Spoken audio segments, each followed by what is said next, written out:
pretty interesting to see mainstream media cover video game collecting, let alone this video game collecting. The New Yorker, the old-timey publication, ran an article online by Simon Parkin, The Unexpectedly High-Stakes World of Neo Geo Collecting. Now, we rarely talk about Neo Geo collecting on the podcast for two reasons. One, there's really not many out there that really are actively into Neo Geo collecting. And two, I'm not into it. Ian's not into it, so we don't have a lot of knowledge of it. I do have some Neo Geo games. I do have an AES. I have a consoleized MVS I want to start playing. So I do have a cabinet now I want to restore. And obviously I loved Neo Geo as a kid. I played it in the arcade. It was one of my favorite things to go to an arcade and, you know, play King of the Monsters, play Puzzle Bobble, you know, Super Spy. Even that first run of games back then. Baseball Stars, you know, back then. It's hard to talk about this stuff, though, just because you're really getting into the weeds of a very, very small collector community who have very, very big pockets that I'm not a part of and never will be. It's just, it's a world that I'm scared to enter. I don't have the pocketbooks to enter that market, to spend, you know, $3,000 for a rare game, or $10,000 there and $20,000 there, and then it just starts piling up. It's just not me.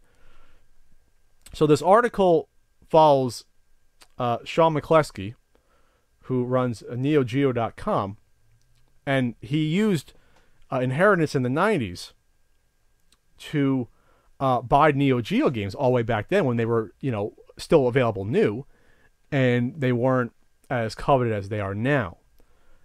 And so what happens, you know, 20 years later, big business. He has a collection still. He's selling these games for tens of thousands of dollars each in some cases to other collectors. You know, so he's in a good spot because of that. If you wanted to be a completionist for Neo Geo, man, we talk about NES being tough. Neo Geo's insane. Atari's insane to be close to being completionist because some of the games there's only a handful of, if at most. But a Neo Geo, forget it. What's the big one? My Zuna Encounter? What is that even going for nowadays? 30,000? The problem with the Neo Geo games, there's two problems.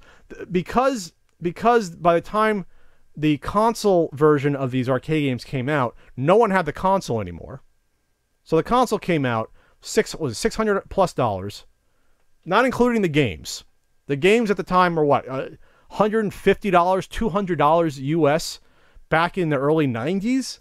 Yes, they were the exact arcade games. That was, of course, that was the draw of the system. That was the draw of the system for me. There's no way in hell I'd ever be able to get it, but it was like, this is the Cadillac of video game consoles. So you'd stare at your service merchandise catalog, you stare at that picture. I still remember the setup.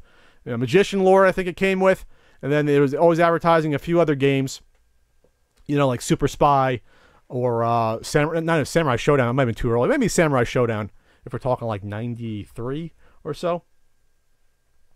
Kaizuna Encounter. Let's see, I'm not a Neo Geo expert. I said it wrong. It's Kaizuna Encounter. Yeah. So these are all good games, though. That's the big difference between this and collecting for Atari or NES, is that almost all the Neo Geo games are high quality. It's not like you're going to get a Great Waldo Search Neo Geo game. You're not going to get a, let's see. You're not going to get something like Cyberball on the Neo Geo. Something that could be passable. It's just a ton of fun games.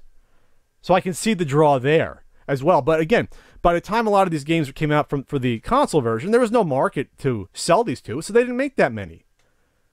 So then you have games that already go for a lot of money. They don't make a lot, and now you have these collectors, all with deep pockets, fighting over the limited supply of some of these games where they make only 10 of per region. And that's the other thing about Neo Geo collecting that's really strange, is the, you know, people have to collect the European versus the North American version versus the Japanese version.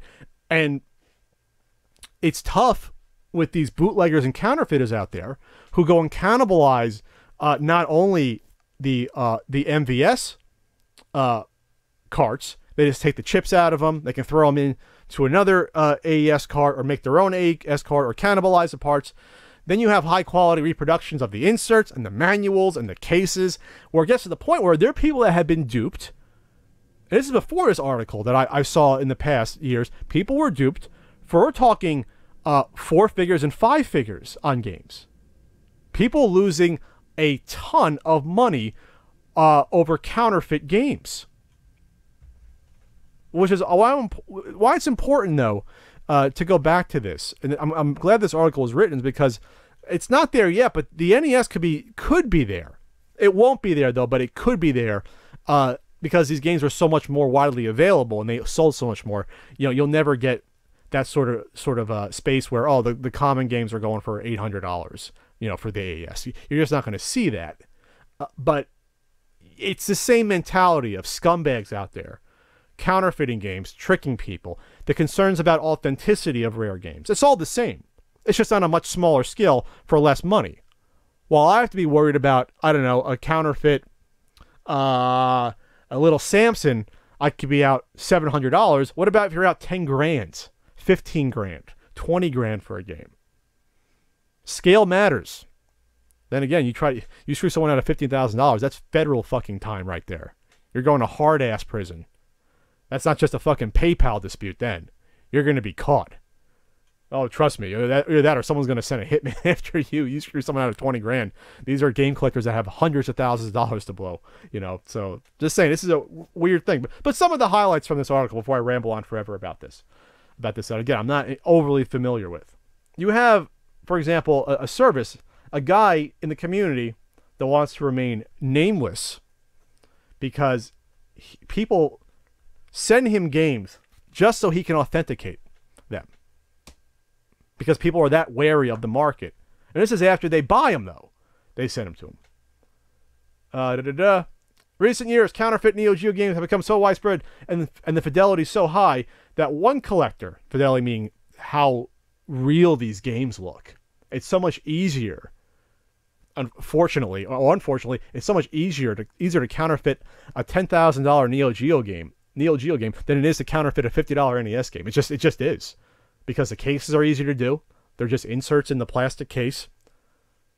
You can cannibalize the game parts easier, etc.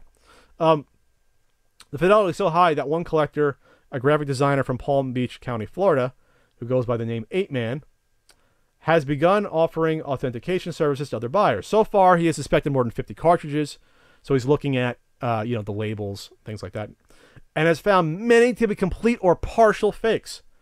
In quotes, the bootleggers have ruined it all, he told me. I guess that's what happens when 1 million subscribers of some retro YouTube channel run to eBay to buy that gem they just saw in a video. Okay, well, I was with you until that statement. Because guess what? There aren't enough people out there to run to eBay and are going to spend, $3 grand on an AES title. Not many people are going to be running to eBay to do that, and not many retro YouTube channels are focusing or even bring up NEO GEO because of the aforementioned things I say, because the price is ridiculous and they're hard to find.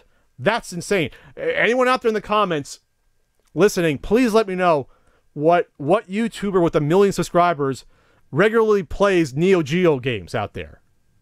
Please let me know. Unless you're talking about someone that played it on a virtual console or eShop, but then again, you're still not gonna get from that. Oh my God, I'm seeing Metal Slug X being played on a Wii. I'm gonna go out and buy the AES cartridge for whatever, $2 grand. Is that what it's even going for? I don't know. I'm gonna check right now though. You see, it's just a kind of ridiculous statement on the surface. Metal Slug X 80 conversion complete 325. That means that's not a real one. 100% authentic, $1,400, not a conversion. So that's what's interesting now, is that they've crossed over, even the bootleggers, since they know that collectors are finally on to them, they are now just putting out repros. Just repros. Which is good, though, that people aren't going to get screwed. That's good. But you're in the same situation now where people are going to use them as placeholders.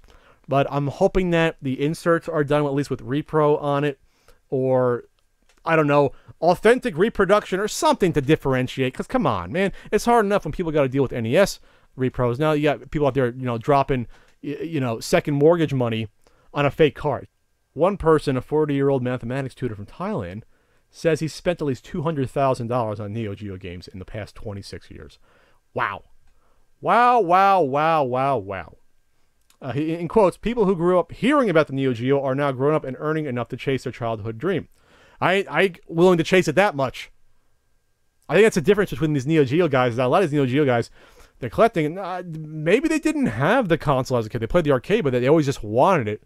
So now I want to get that Cadillac game system and collect all the games for it. Woo! Being a completionist Neo Geo collector. My God. My God. The majority of bootleggers are based in France and Germany. Now they're more upfront. Blah, blah, blah, blah. Today, most bootleggers don't bother to use original chips. Yay, that's great. They use modern off-the-shelf parts onto which game files are loaded. The experience is identical, one French bootlegger told me. And then one collector was mortified hearing about this, of course. I do hate the people making these pirate versions, he said. There you have it. So imagine if I was a Neo Geo collector. It wouldn't be the scumbag seller of the week. You'd have a hit squad out for these people that are ripping people off for tens of thousands of dollars. Slight difference there.